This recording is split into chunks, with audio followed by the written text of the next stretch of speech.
2 box ಮಾಡ್ಕೊಂಡು ಎಷ್ಟು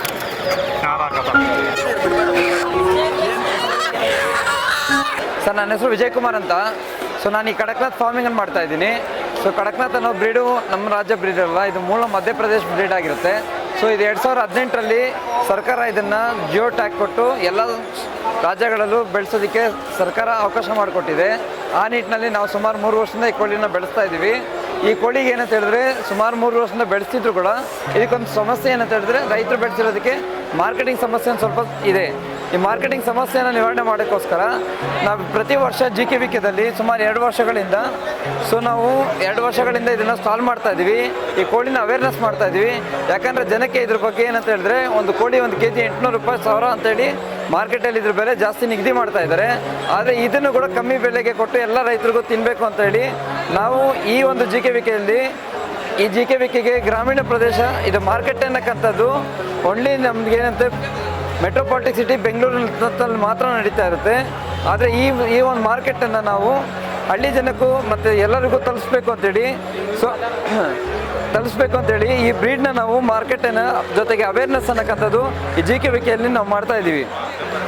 ಈ ಜೊತೆಯಲ್ಲಿ ಏನಂತ ಹೇಳಿದ್ರೆ ಈ ಒಂದು ತಡಿನ ನಾವು ಈ GKVK ನಮ್ಮ ಇದರಲ್ಲಿ ಒಂದು ಜೊತೆ ಕೋಳಿನ 1000 ರೂಪಾಯಿಗೆ ಕೊಡ್ತಾ ಇದ್ದೀವಿ. ಯಾಕಂದರೆ ಇದ್ರ ಬೆಲೆ ಜಾಸ್ತಿ ಅಂತೇಳಿ ಜನ ಹಿಂದೆ ಹೊಡಿತಾ ಇದ್ದಾರೆ.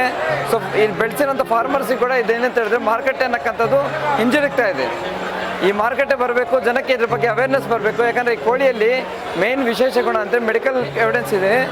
ಸೊ ಮೆಡಿಕಲ್ ವ್ಯಾಲ್ಯೂ ಅನ್ನಕ್ಕಂಥದ್ದಿದೆ. ಔಷಧಿ ಗುಣ ಅಂತಾರೆ ಕೋಳಿ, ಪರಾಲಿಸಿಸು, ಆಸ್ತಮಾಗೆ ಇದು ಮೆಡಿಸಿನ್ ಅನ್ನಕ್ಕಂಥದ್ದೇ ನಡೀತಾ ಇದೆ. ಈ ಕೋಳಿಗಳೆಲ್ಲರೂ ಜನಗಳಿಗೆ ಈ ಕೋಳಿ ತಿನ್ನಬೇಕು ಅನ್ನೋದಕ್ಕೆ ಸೊ ಈ ಕೋಳಿ 300ರಿಂದ 350 ರೂಪಾಯಿ kg ಕೊಡ್ತಾ ಇದ್ದೀವಿ. ಸೊ ಎಲ್ಲ ರೈತರು ಕೂಡ ಏನಂತ ಹೇಳಿದ್ರೆ ಇದ್ರ ಬಗ್ಗೆ ಅವೇರ್ನೆಸ್ ಅನ್ನಕ್ಕಂಥದ್ದೇ ಕ್ರಿಯೇಟ್ ಆಗ್ತಾ ಇದೆ. ಮತ್ತೆ ಏನಂತ ಹೇಳಿದ್ರೆ ಮೊಟ್ಟೆ ಅನ್ನಕ್ಕಂಥದ್ದು ಆನ್ಲೈನಲ್ಲಿ 50 ರೂಪಾಯಿ ಆಗಿದೆ. ನಾವು GKVKಯಲ್ಲಿ ಇದನ್ನು 20 ರೂಪಾಯಿಗೆ ಕೊಡ್ತಾ ಇದ್ದೀವಿ. ಮೇನ್ ಈ ಕೋಳಿ ಅವೇರ್ನೆಸ್ ಮಾಡೋದಕ್ಕೋಸ್ಕರನೇ ನಾವು ಇಲ್ಲಿ ಮಾರ್ಕೆಟ್ ಬೆಲೆನ ಕಮ್ಮಿ ಮಾಡಿ ಸೊ ಗ್ರಾಮೀಣ ಬರೋಂಥ ಜನಗಳು ಕೂಡ ಈ ಕೋಳಿನ ಕಮ್ಮಿ ಬೆಲೆಯಲ್ಲಿ ಕೊಡ್ತಾ ಇದ್ದೀವಿ. ಈ ಕೋಳಿಗಳ ಮೇಲೇನೆಂದರೆ ಸುಮಾರು 1 ದಿನ ಮರಿಯಿಂದ 4 ತಿಂಗಳು ಇದಕ್ಕೆ ಬೆಳೆಸೋದಕ್ಕೆ ಅವಕಾಶ ಆಗುತ್ತೆ. ಮೇನ್ ಏನಂತ ಹೇಳಿದ್ರೆ ಕಮರ್ಷಿಯಲ್ ಫೀಡ್ ಅಂತ ನಾವೇನು ಕರಿತೀವಿ ಮಾರ್ಕೆಟಲ್ಲಿ. ಸೊ ಕೋಳಿ ಫೀಡ್ ಅನ್ನಕ್ಕಂಥದ್ದು ಹೊರಗಡೆ ಸಿಗುತ್ತೆ, ಅದನ್ನ ಕಮರ್ಷಿಯಲ್ ಫೀಡ್ ಅಂತ ಕರಿತೀವಿ ನಾವು. ಕಮರ್ಷಿಯಲ್ ಫೀಡ್ ಮಾಡಿದ್ರೆ 3ರಿಂದ 4 ತಿಂಗಳಿಗೆ ಫೀಮೇಲ್ ಬಂದು 1 kg ಇಂದ 1.5 kg, ಮೇಲ್ ಬಂದು 1.5 to 1.8 kg ತೂಕ ಬರುತ್ತೆ. ಅದೇ ಇದರಲ್ಲಿ ಏನಂತ ಹೇಳಿದ್ರೆ ನಾವು ನ್ಯಾಚುರಲ್ ಫೀಡಿಂಗ್ ಅಂತ ಮಾಡ್ತೀವಿ. ಸ್ವಂತ ಫೀಡನ್ನು ಉತ್ಪಾದನೆ ಮಾಡೋಂಥದ್ದು.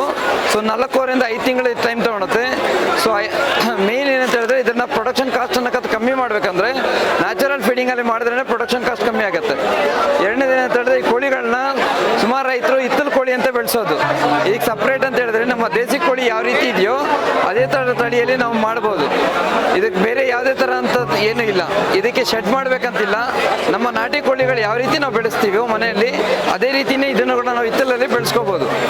ಇದು ಕಪ್ಪು ಕೋಳಿ ಇರುತ್ತೆ, ಇದು ಜಾಸ್ತಿ ಕಾಸ್ಟ್ಲಿ ಆಗುತ್ತೆ ಅನ್ನೋದು ನೀಟ್ನಲ್ಲಿ ಅಷ್ಟೇ ಜನ ಇದನ್ನು ಹಿಂದೆ ಹೊಡಿತಾ ಇದ್ದಾರೆ. ಬಟ್ ಇದನ್ನ ಏನಂತ ಹೇಳಿದ್ರೆ ನಾವು ನಮ್ಮ ಮನೆಯಲ್ಲಿ ಏನು ಹಿತ್ತಲು ಕೋಳಿ ಬೆಳೆಸ್ತೀವೋ ಅದೇ ಥರ ಇದನ್ನು ಬೆಳೆಸೋಕ್ಕಂಥದ್ದು. ಜೊತೆಯಲ್ಲಿ ಇದನ್ನು ಆರೋಗ್ಯಕ್ಕೆ ಒಳ್ಳೆಯದಾದ ಕೋಳಿ ಇರೋದ್ರಿಂದ ಇದನ್ನೆಲ್ಲರೂ ರೈತರು ಬೆಳೆಸಿದ್ದಾರೆ. ಬೆಳೆಸಿರೋ ರೈತರಿಗೆ ಸಪೋರ್ಟ್ ಕೂಡ ಮಾಡಿ ಅಂತ ಕೇಳ್ಕೊತೀವಿ. 2 ಬಾಕ್ಸ್ ಮಾಡ್ಕೊಂಡು ಎಷ್ಟು